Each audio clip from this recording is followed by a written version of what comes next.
ভাইয়া আমরা সিলেট থেকে আসছি। গত আজকে রাত্রে মানে ভোরে এসে বাস টার্মিনাল নামছি সায়দাবাদ। সায়দাবাদ নামার পর আমার বোন সাথে, আমার বোনের পাসপোর্ট, সে বাইরে থাকে। তো আমরা ভিসা লাগানোর জন্য পাসপোর্ট নিয়ে আসছি আমি, ভিসা ওকে করার জন্য। তো আমরা সায়দাবাদ থেকে বাস টার্মিনাল থেকে আমরা একটা সিএনজি নিয়েছিলাম মহাখালী যাওয়ার জন্য। তখন আরামবাগ বলে এটা, ওই আরামবাগ মোড়ে আসার পরে আমাদেরকে দুজন তিনজন লোক মিলে, ওই সিএনজি ড্রাইভার একটা প্ল্যানিং ছিল, ওই মিলে এগুলা করে আমাদের কাছ থেকে মারধর করে আমার বোনকে মারছে, অনেক লাঞ্ছিত করছে, টানা আঁচড়া করছে, আমার হাতে মারছে, আমার পিঠে মারছে। মারার পরে আমার ফোন ছিল দুটা, আমার দুজনে ফোন নিয়ে নিছে।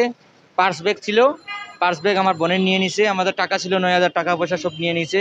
তারপরে আমরা হাঁটতে হাঁটতে, মসজিদের নামটা যেন কি ভাইয়া? জি, বাইতুল মোকাররম মসজিদের কাছে আমরা আসছি হেঁটে হেঁটে। হাঁটার পরে আমার বোনে আর হাঁটতে পারে নাই, সে পড়ে গেছে। আপনারা তো নিজেই দেখতেছেন ক্যামেরার মাঝে আমার বোন পড়ে আছে।